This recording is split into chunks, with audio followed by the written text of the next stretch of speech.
benvenuti, benvenuti. Good afternoon and welcome. Welcome to Julia Keger, first of all. Thank you very much for being with us at this meeting of the Festival dell'Economia in Trento. Julia Keger, Professor Keger, has a chair of economics at Sciences Po in Paris. She has carried out important studies at in Harvard and in Paris. The subject matter of her speech today is fundamental, especially for those of us who live within papers and publishers. This is an all-important subject for the future of society. She has been studying for years the subject matter of her presentation, and she will share with us an idea, a proposal to try and combine a sustainable business model for newspapers, with a model of a newspaper that should be independent, that should be quality information. So not only do we have to have papers that survive, but that also work as strongholds of democracy. At present, we're living at a time of change between paper edition of papers and the digital editions, and the two things should survive together. So this is the major challenge. There's a social, political, and democratic role for papers, both digital and in print. Professor Julia Keger has been studying this subject matter for many years, and two books of hers were published. One is Salvaging the Media,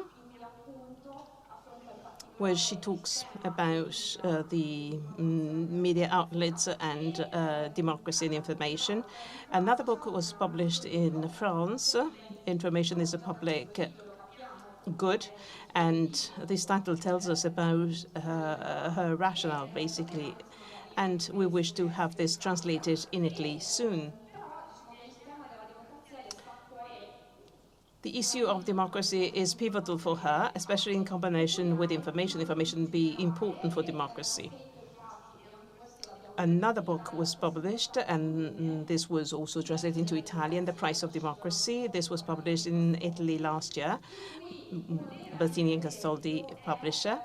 And one of the issues that she covers is the public financing to political parties, to see whether the way funding is issued may have repercussions on democracy. As I was saying this earlier on, she's going to cover an idea of hers, the idea of having media vouchers for readers, for the benefit of readers, whereby readers can identify who to benefit.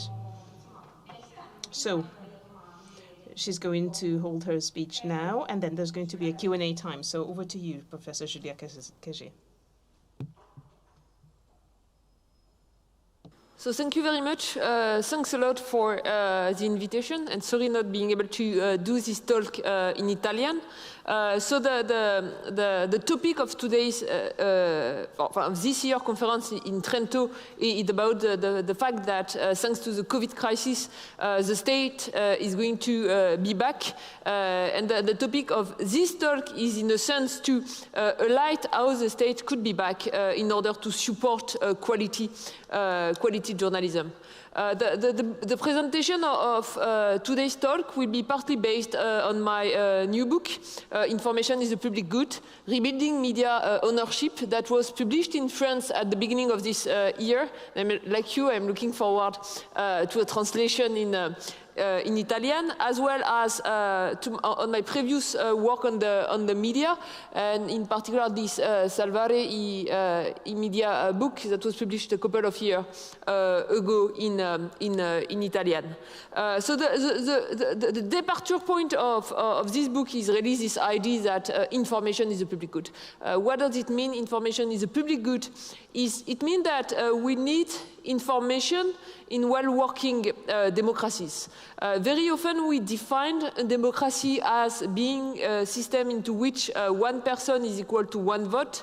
I think, in fact, the good definition for a democracy is one informed person one vote. Because when we go to the poll, when we have to choose who we want as MP or as Prime Minister, as President, we need to be informed about the different political platforms. We need to be informed about the quality of the politician. In case there are some like corruption issue, we want to be informed ex ante rather than ex post. And who is going to inform us as citizens? Media outlets are. So the fact that media outlets and independent journalists are able to produce high-quality information is really a public good that is central for a well-working democracy. Why did I just put this first plot? It's because this issue of information as a public good is partly at threat today, and it's partly at threat today because of the structure of media ownership. If you look at France here, but in fact, it's also something that we can observe in a country like Italy. What do we see? We see an increasing concentration of the media outlets, by which I mean that there is a reduced number of media outlets owners.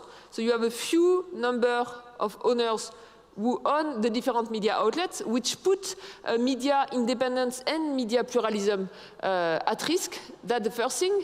And the second thing is that if you look at who owns the media, increasingly what do we observe? We observe the fact that you have billionaires, that you have people who make the majority of their money from activities outside of the media sector, whether it is the car industry in Italy or whether it is Amazon in the US with Jeff Bezos also owning the Washington Post, or you also have politicians. So the Italian case is of interest if you look at obviously the example of Silvio Berlusconi owning the media. And I think we really need to think about this question and to ask ourselves the extent to which this ownership structure of the media puts the independence of journalists at risk, and so whether it puts the quality of information we can consume as citizens as risk. And the main issue with that is that very often when you raise this issue, is it a good idea, for example, to have Jeff Bezos buying the Washington Post? A lot of people are just going to answer, we don't have choice. Okay, media outlets are losing money. Nobody wants to invest in an industry that is not very profitable. So we should consider us as lucky that some billionaires are nice enough to be willing to lose money and to offer us quality information. The thing is, they are not nice. When they do buy media outlets, it's not to provide us as citizens with some free, high-quality information. It's also to buy influence and to buy power. And this is where the returns of the state matter. Because it's true when we say that media outlets are in crisis and that we might not have enough funding to pay for media outlets. It's true. If you ask people, you have less and less people who are willing to subscribe to newspapers. If you look at the advertising market, it's completely collapsing for media outlets, in particular because of competition coming from social media, from Google, from Amazon, from Facebook. So at the end of the day, this is not a super profitable sector. But what does it mean? First of all, it means that given information is a public good, we need to think about ownership structures that are non-for-profit. A little bit as for the universities or education. We are not asking a university to make a lot of money. We are asking a university to educate citizens. It's a little bit the same thing with the media. And the second thing, it means that if the market alone is not enough to fund the media, then we need public funding for the media. And this public funding, it's the role of the state to introduce it, or the question being the one of the allocation of this public funding between the different media outlets. I'm going to talk about public funding. Let me just say a few words about philanthropy and non-profit ownership of the media outlets. One of the things we see today, it's a growing number of media outlets that are being owned or funded by foundation, by non-profit organization. The historical example, the well-working example of that, is really the one of The Guardian in the UK. But what is of interest, if you look at the case of The Guardian, is not so much the fact that this is a non-profit media organization, but the governance structure of this non-profit media organization. And in particular, the fact that if you look at the board composition of the Guardian Foundation, you will have employees involved, and you have journalists involved in the board of the Guardian. So this is not just one billionaire who is going to create a foundation to fund a media outlet and who is going to have full power in a sense.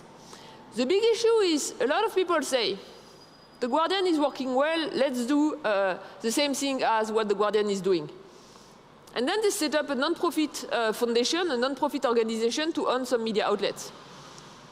But when you look at the board of this non-profit structure, what do you see? In general, you see the guy in charge of funding the foundation, and then his wife. I'm saying his wife because in general this is a male guy funding the foundation who is married to a nice wife who also sits in the board. And then very often you see the sons also sit in the board. And if you look at the structure of the board is the following. When you need a new board member, the existing board members are going to pick the new board member. And I really want to insist on that. Non-profit is a good thing for media outlets. The fact that we need to have media outlets out of the logic of the market. But setting a non-profit foundation per se is not enough, because then you do not tackle the issue of who has the power, and the issue of who has the power is the key issue when you consider the independence of journalists themselves. Okay. So what can be done? Two things need to be done. The first thing is to put in place a new information democratization law that could guarantee the independence of journalists. And the second one is to create a new relationship between media outlets and citizens through the introduction of media vouchers. Let me first tell a few words about this information democratization law. The first thing that for me it's completely key is that we need to rethink the governance of the media outlets with boards that are going to involve half of the employees, out of which 2/3 of journalists. Okay. This is really key. The best people who can be in charge to guarantee the independence of media outlets are the journalists themselves.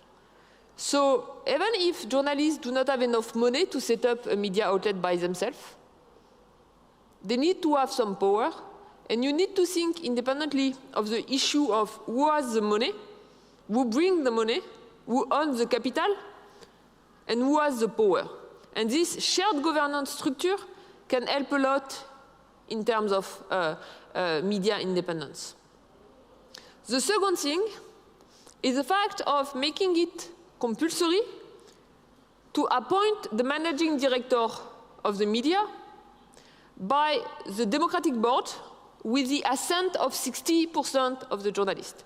This does exist in a number of newspapers, and this does work for a number of newspapers. If you take France, for example, we have that for Le Monde, which is the main center-left-wing newspapers. We also have that for Les Echos, which would be the French equivalent of the Wall Street Journal, which is not really on the left, but still at Les Echos, you need to have a vote of the journalists on the choice of the head of the newspaper. I don't know whether it is the case or not at Corriere della Sierra, but I really think that this should be a right given to all the journalists. Okay. The third thing, and this is really key, in fact, if we want to think about the future of the media, the first thing is to have a right of approval or an approval agreement that is conferred to the democratic board in the event of a change in ownership. What does it mean? It means that if tomorrow someone wants to buy El Corriere della Sera. You have a new shareholder. Okay. He's going to make an offer. But before deciding whether or not this new shareholder is going to buy the newspaper, you will have a vote by the Democratic Board. And if the Democratic Board says no, then you will have 3 to 6 months to find an alternative buyer at the market price. If they do find an alternative buyer at the market price, then in a sense, the journalists themselves will choose their new shareholder. If they are not able to do so, the first guy who proposed to buy the newspaper will be the new owner. You might look at me and tell me, oh, but what is this strange idea? This look like socialism, or perhaps more like communism, you know? You take the media outlets and you put it out of the market. In fact, this is in the French law since 1944, but this has been poorly written at the time, and it was like 80 years ago or so. And so basically, this is not really of use as of today. But if I move back to the example of Le Monde, so again, Le Monde is the main French newspapers in terms of circulation, with around on average 10 million viewers a month. Le Monde, the journalists of Le Monde, together with the readers of Le Monde, obtained this right of approval 2 years ago. Okay? And this is a media owned by billionaires. This is a media that is for-profit media outlets, and still, because the journalists asked for it, because the citizens, readers asked for it, and they were like a very strong mobilization, the journalists obtained this approval agreement. And I think this is something that should be generalized in the law. Okay. The fourth point, I'm not going to spend too much time on it, but we really need transparency of media ownership. And what I mean transparency of media ownership, I don't care about knowing the name of the owner. Very often you just say, oh, this is owned by this company, and then you have a name. What we need to know is whether the owner is making money in the car industry, in the phone industry, in the internet industry, in the food industry, to know any conflict of interest that can exist, and for the readers to be aware of the fact that if you read an article about Amazon in the Washington Post, even if the journalists are doing their best to work in an independent way, there might be some bias in this article. Okay? The fifth point, I think this is really key if you look at the state of the media and the way they behave these days. Given that a lot of media outlets are just for-profit media outlets, what do they want? In particular online, they want to maximize the number of clicks. If you want to maximize the number of clicks, what do you need? You need catchy content that you can just produce without a lot of effort or without a lot of journalists. What I do think is that we should make it compulsory for the media to employ a minimum proportion of journalists. I'm not saying a minimum number of journalists. Okay? Let's say that you create a new media outlet, a new website, you are young, you are a student, perhaps you will have 1 or 2 journalists, and then this would be enough for you to be considered as a media. Now, if I was telling you that, okay, you are going to be considered as information media outlets with 5 journalists, it would be good for this like new newspaper, but for El Corriere della Sera, 5 won't be a lot, okay? In particular, with respect to the revenues of the newspapers. So we shouldn't give an absolute number of journalists. We should consider this proportion of journalists as a share of the media total payroll, okay? You take the total payroll, you divide it, and you have this minimum share of journalists. And the last point, in order to have non-for-profit, not fully non-for-profit, but at least journalists that do not only obey the law of the market, is to make it compulsory for the media to set aside a proportion of 70% of the annual profits. Okay? And this money should be invested in journalism later on. These 6 principles are what should constitute for me an information democratization law. I think we need all the 6. But even, you know, if the right of approval was made compulsory or like a shared governance in a lot of Western democracies, it would already improved by a lot the actual situation of the media outlets. Okay. The second main key change that should be introduced, according to me, is what I called media vouchers. This proposal, we first made it with Joshua Ganch, Goodman, Brian Knight, Andrea Pratt, and Guy Rolnick and Anya Schifrin as part of a report we published in 2019. And I guess you will like the title of the report, which was Protecting Journalism in the Age of Digital Platforms. And then we tried to make it feasible in the French context in this new book, Information is the Public Good.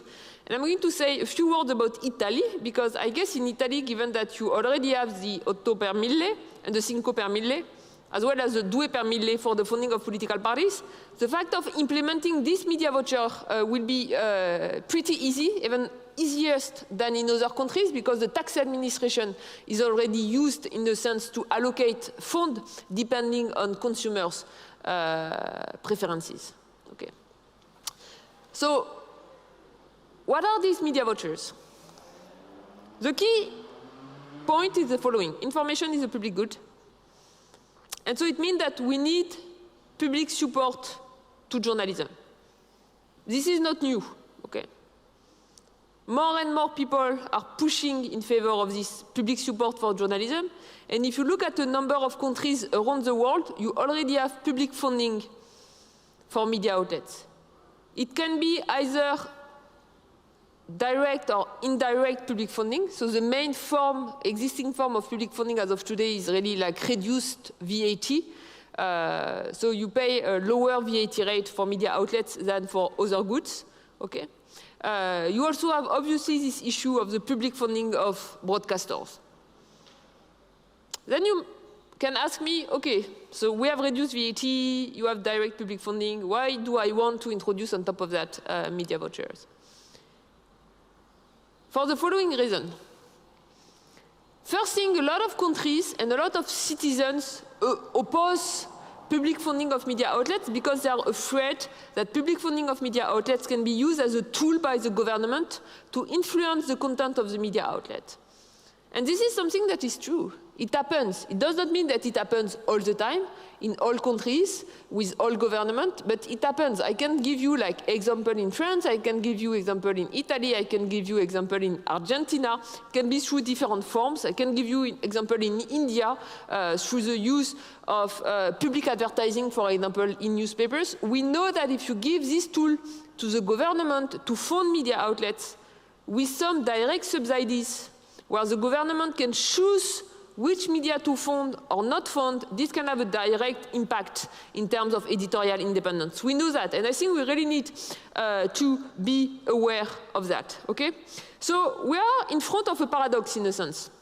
We need public funding for the media, but we do not want the government to allocate this public funding because of the threat to editorial independence. How do we do that? We take the public fund and we give citizens the opportunity to allocate this public fund. Okay? The only thing that is decided by the government is how much public funding we want for the media. So what is the value of a media voucher? And then the rest of the job is done by the citizens themselves. Okay? So the idea is the following. You give each adult a media voucher that is going to be worth like a certain number of euros.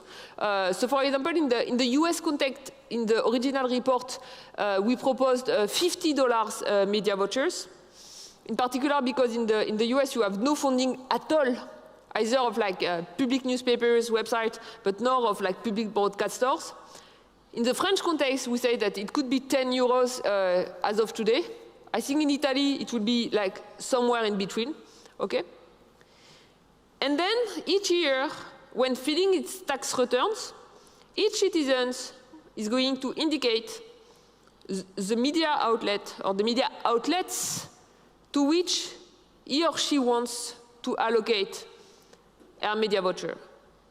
This will be done through the tax administration, but preserving the anonymity. For example, using like a blockchain-based network, just to be sure that at the end of the day, the tax administration won't be aware of who is funding which kind of media outlets.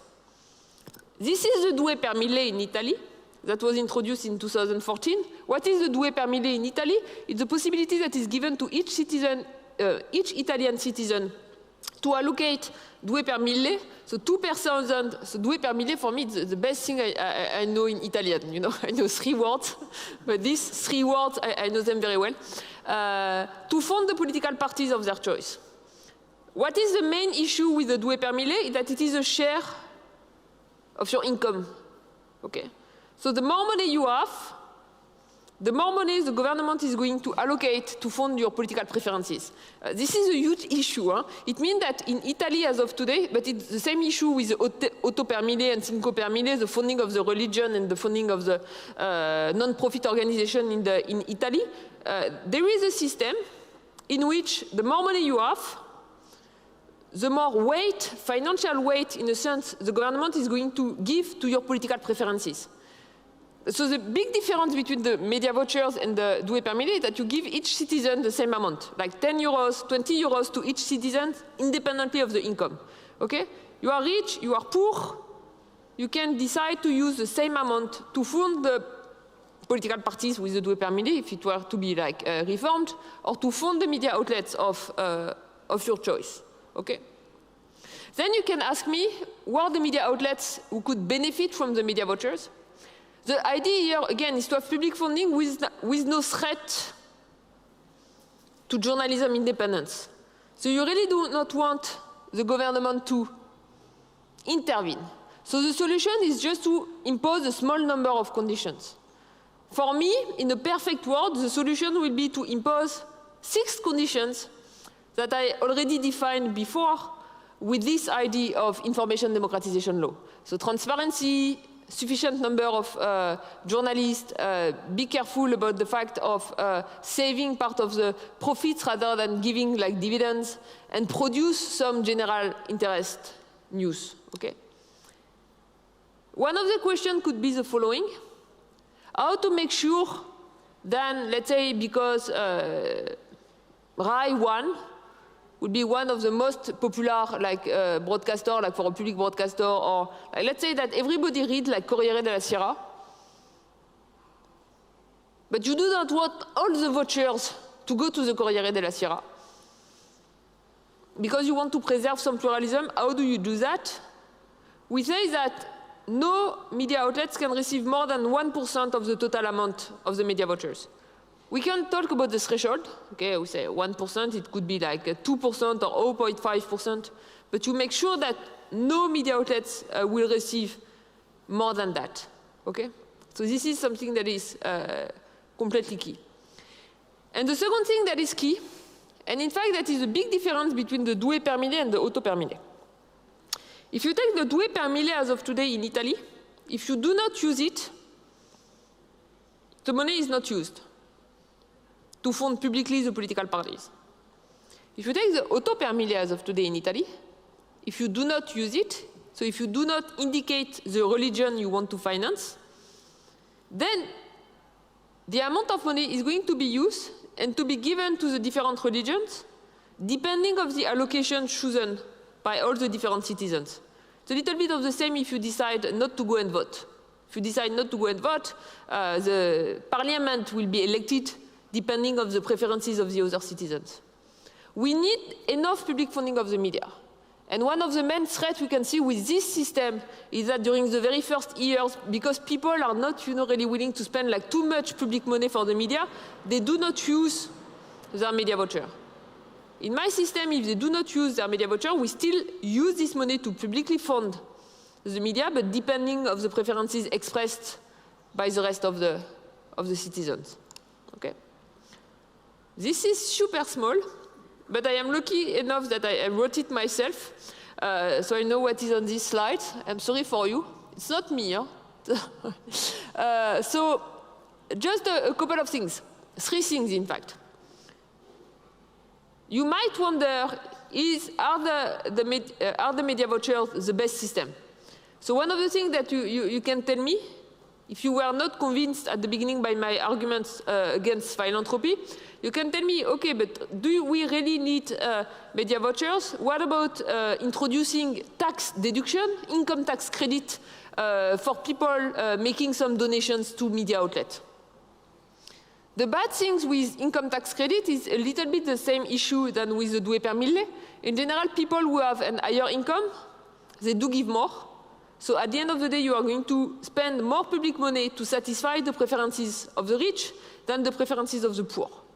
The big advantage of the media vouchers is that you spend the same amount of money for everybody. So we are back to what should be democracy. One person, one vote. Okay? Then the other options some people might defend would be to say, okay, but rather than giving these media vouchers, what about offering everybody free subscription to a media outlet? The thing is that if we offer everyone free subscription to the media outlet, we are just going to fund media outlets that are behind the paywall. But we might want to use your public money to fund private radio stations to begin with, that are available for free, or to fund like some new website that are freely available online. Okay? So you don't want to give this comparative advantage for those media outlets that do have a paywall. In general, I am in favor of a paywall for media outlets. But we do know that these paywalls kind of work for old enough media outlets that have a large enough audience, and they might not work for like young or new media outlets, so you don't want to give these media outlets a comparative advantage, so it's better to do it through a media vouchers than through a subscription. The other thing is, if you do it through a media voucher, you can preserve the anonymity of the preferences, while if you do it through a subscription, then you will have the complete list of who is going to subscribe to this newspaper or this other one newspapers. And then I guess I'm on time, and I'm done. So thank you very much.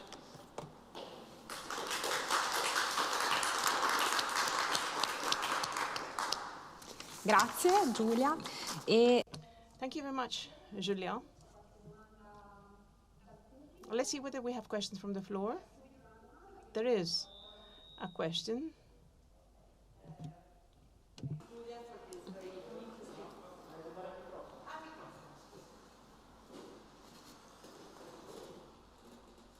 Okay. Thank you for this very interesting talk. I'm a journalist. My name is Elisabetta. I'm a science journalist. And I'm following a lot of this building of new independent journalism in Italy. So my only question is this. Like, I am a person who spends a lot of money supporting other independent efforts.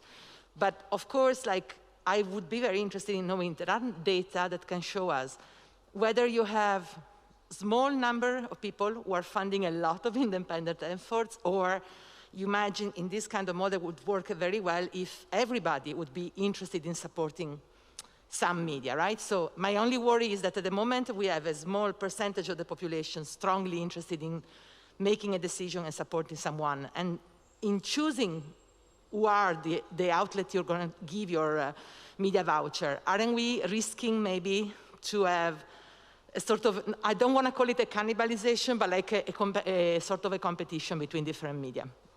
I'm sure you've been looking into that. So on the first point, I think this is really where it's key to allocate all the media vouchers, all the amount of money, even if people do not use their media voucher. This is really the key thing. I really think that this is why the doué per mille system does not work in Italy. That plus the fact that at the end of the day, they put a threshold.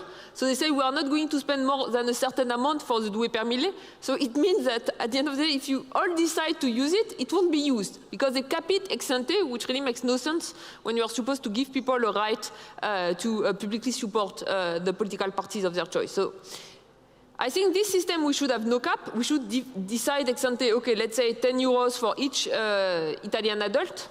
And then if you do not use this right, your vouchers will be allocated depending on other people's preferences. And I think this gives people a big incentive to use these media vouchers.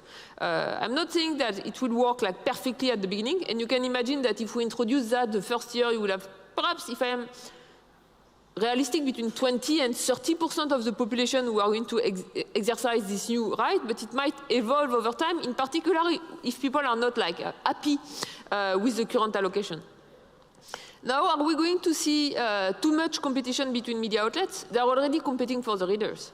They are already competing for the audience. They are already competing for the advertisers.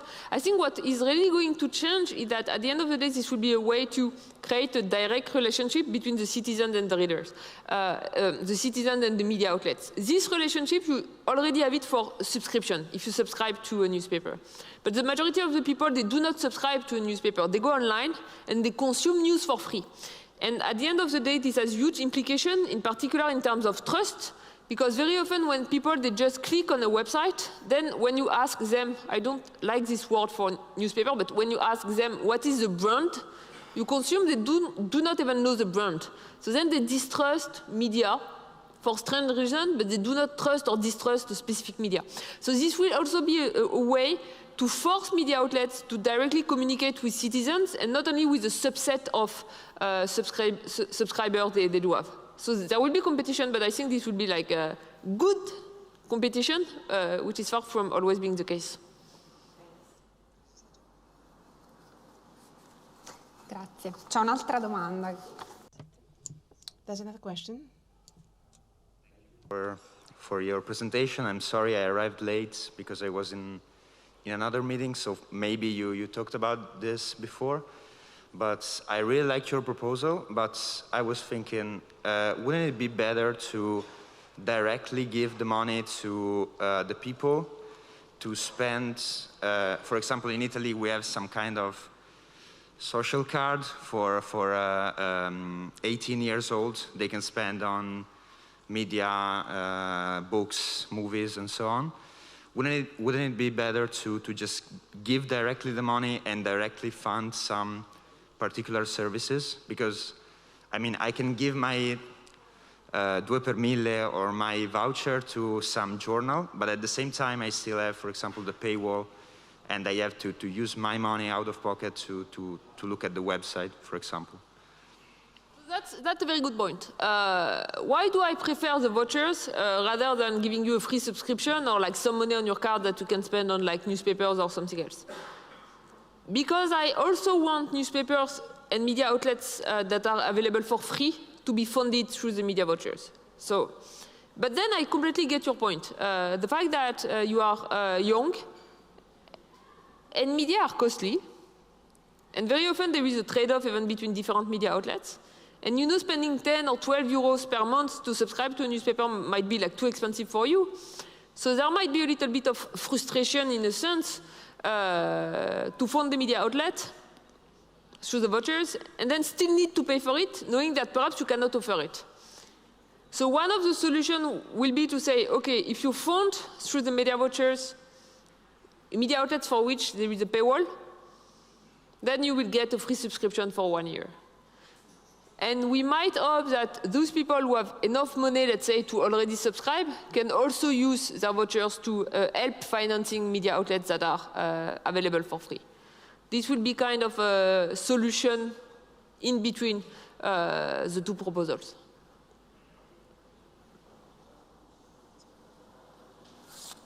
Ci sono altre domande? Are there any more questions? Well, if that is not the case, I'd like to ask a question myself.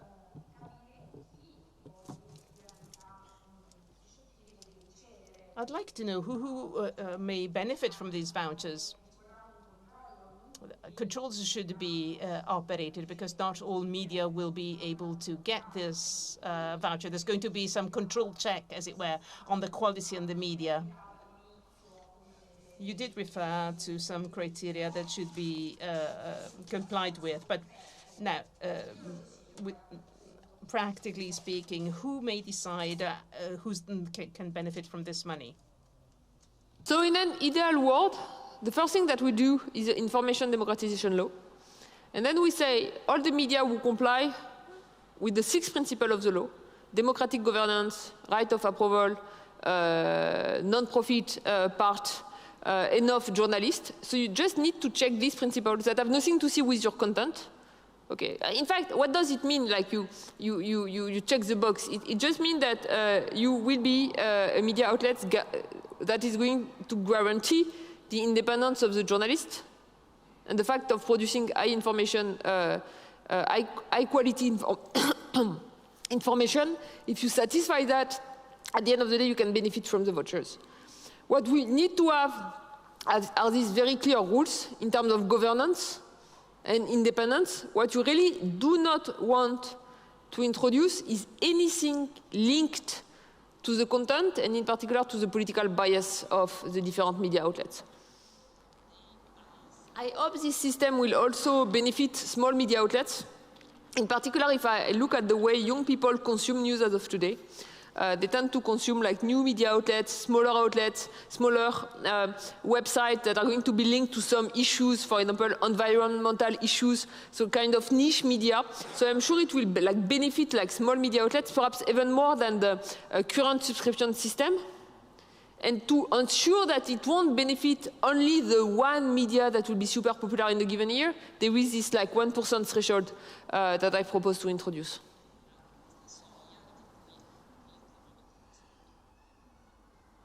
Grazie. C'è qualcuno? Thank you very much. I was wondering whether this idea of media voucher, whether you would connect it still to the, let's say, the tax forms, or whether that would be completely independent, let's say, because then there could be people who do not fill in tax forms, but they would be interested in, say, receiving this media voucher. And the other thing is whether you have any idea of, let's say, how do we set the amount of resources that we want to channel to this type of public spending. Thank you. So the fact of linking it to the tax form is just to make it super easy. In the majority of the Western democracies, even if you are not liable to the income tax, you need to fill in your tax form. So what I really wanted to have is a system where there were kind of no cost of allocating these media vouchers. Because if you look at a lot of proposals that are made in order to make democracy more participatory. For example, the fact of having like some lotteries or like some like local assemblies when you ask citizens to come and vote and to allocate some of the budget of the municipality. The thing is that if you look at who participate in this kind of events, in general you have the more educated or people with higher income who tends to participate more. By the way, these are the same people who tend to vote more, and people with less money or less education, they tend to participate less, knowing that one of the reasons why they do not participate is because they have less time. They tend to work like very early in the morning, very late in the evening. They won't have enough money, for example, to hire a nanny to take care of their kids on a Saturday to go and attend this meeting. So I really wanted it to be super simple and to be at no cost in terms of time and to be available for everyone, and so to find something that we all have in common, and something we all have in common is to fill the tax form. So I know this is not the more like sexy thing we do in the year, and that we might all be in a very bad mood when we fill our tax form, but we know that this is the one moment when we need to have everyone's attention, because you have no other choice than filling the tax form. So I do think that this is the best way to do that. And then there was a second half in your question. Yes, so that's a very good point. What is good is to look at how much we spent as of today on average. If you take on average the different number of like European countries, Germany, UK, Italy, Spain, France, it is going to vary between like 80 euros per capita and 120 euros per capita. But part of it is used as of today to fund the public broadcasters, and we still want to have this funding for the public broadcasters. So if you try to have a reasonable amount that is going to correspond more or less to what we already do now, it will be somewhere between 25 and 30 euros per capita. I think it do not have to be much less than like 15 or 20. If you give everyone like €1, in a sense, it makes no sense. We can also decide to spend more money to publicly fund the media. And I think we need to think about it, because there is less advertising revenues. People still do not subscribe a lot. If we want quality journalism, we need to reinvest in journalism. And the fact is, if you look at the past 15 years, the average size of the newsroom completely collapsed. with some exception. For example, in recent years, the New York Times decided to increase back the size of its newsroom, but on average for media outlets, it's kind of decreased. So we might also decide to spend more than what we spend as of today, but if we decide to spend more or less what we already spent as of today, it would vary between 20 and 25 euros per capita.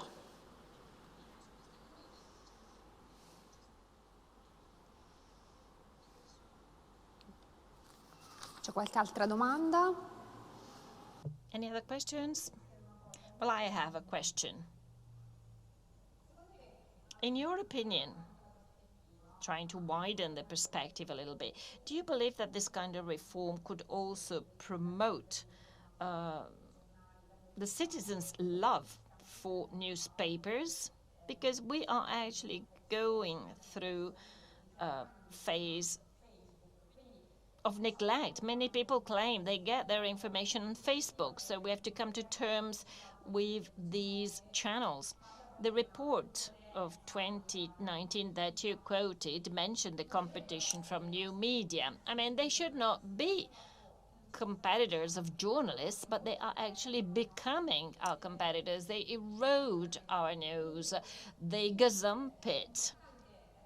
So it is very important to gain back the trust and the confidence of our readers.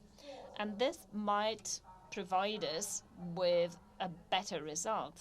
Because if we become more independent and we give information of quality, we will be more appealing to our readers. Trust, that's for sure. In all the Western democracies, if you ask people, do you trust the media outlets? No. Between 25 and 30% of the people say yes, which means that between like 2/3 and 3/4 of the population do not trust the media outlets. And in general, when you ask people why don't you trust media outlets, one of the big questions that is always on the table is the question of money, and in particular the issue of ownership. So we have a big issue with the ownership structure of the media because people are aware, and this is good, by the way, of the fact that it's not always very good for the media to be funded by billionaires. This is the first thing. The second thing with respect to the social media and competition from Facebook and this kind of stuff, I think media outlets are partly responsible because of mistakes they did historically. I'm saying that, but I thought if I were in charge of the media in the 2000s, I might have done exactly the same mistake. But the mistake at the time, at the beginning of the 2000s, mid-2000, was to say, okay, now there is internet, so we are going to monetize the content we produce through advertising. If we want to have a lot of advertising revenues, we need to have a lot of clicks, and if we want to have a lot of clicks, the best thing to do is to provide all the content for free. It was a huge mistake. There is a huge online advertising market that is entirely captured by 4 players, Google, Facebook, Amazon, all the GAFA, and there is no online advertising revenues for newspapers. But what does it mean?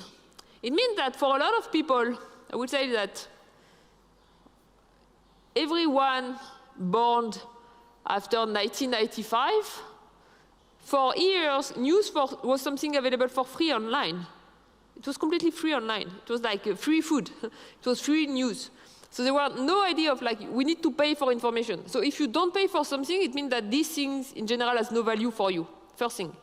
Second thing, it means that people were not going to go on a given website to say, okay, let's consume this website. Everything was available for free. So you were just moving from one website to the other. But then there were too many news. So what did you want to have? You want to add a filter. Someone that is going to ask as a filter between you and all this news. What did they pick as a filter? They pick Facebook. Or they pick Google News. Okay, they say, okay, let's go on Facebook, let's go on Google News, and then we will find some links about what we're supposed to like. And then they were consuming news on Facebook. And then you ask people, where did you read this article?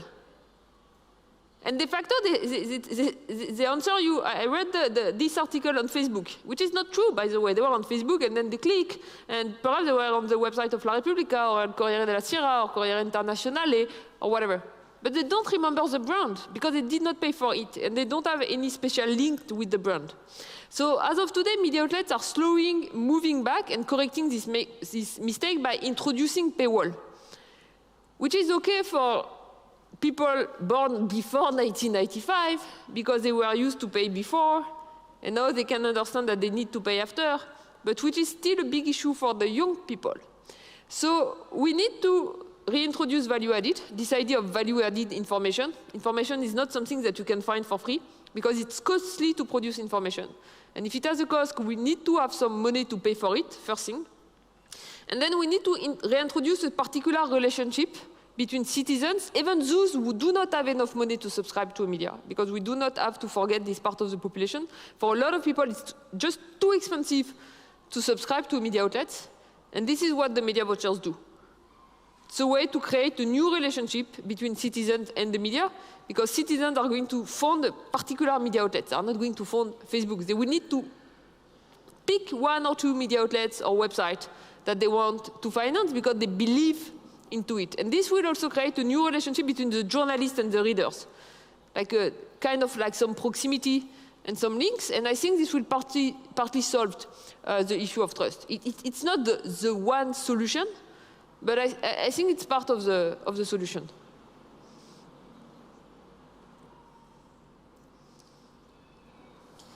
Grazie Giulia, noi ci apprestiamo a... Thank you very much, Julia. Our time is over, so I would like to ask you a very quick answer to the following question. Well, this is one of the first festivals post-COVID in Italy, partially live, partially remotely, and we have gone through a period that has affected us all, and part of us, at least initially, thought that the world would have changed and our relationship with democracy would have changed as well. Maybe we could have sorted out some mistakes, some defects, and democracy is very close to us, and we want democracy to be for everybody, not only for the rich or for an elite. So, do you believe that something will change with this global shock of the pandemic, or do you believe that everybody wants to go back to things as they were before? And we would like to conclude with these comments from you. I think things should change, but they are not going to change alone.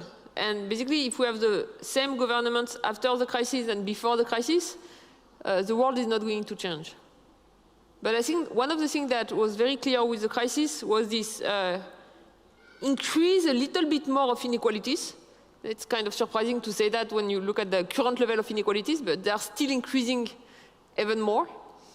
And the fact that when we're in front of such a crisis, those people who were like working harder in a sense and trying to help all the population in times of COVID, people working in the health sector, but also people working in supermarkets, people like just working, to run all the infrastructures and public transportation, etc., etc.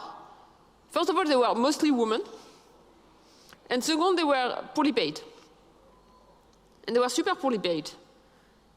And everyone was telling, like, during the crisis, we should do something for the hospital. So if you read the newspapers in Italy or in Spain or in France, we have the same thing. Like, nurses, doctors, they're not making enough money. And we need to better fund the hospital. And now, 1 year after, in no country you have had like a real income raise for these professions.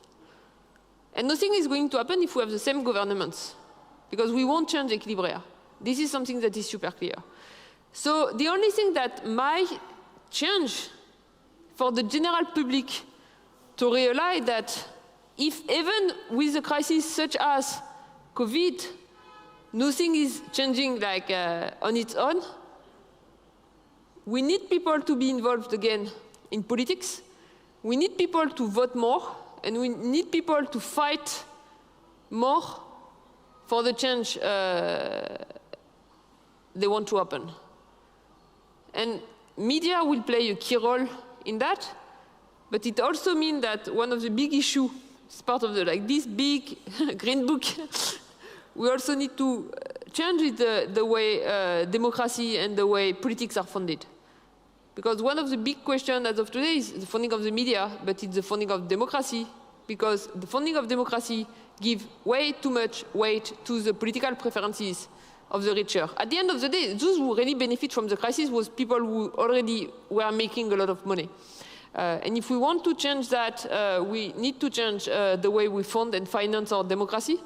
And we also need, I think, collectively to participate more into politics and to participate more into unions so that to make sure to obtain the change we would like collectively to obtain rather than waiting some politicians to do it for us. Allora, ringraziamo Giulia. Thank you very much, Giulia Caset, and let's really hope that this change is going to take place. Thank you.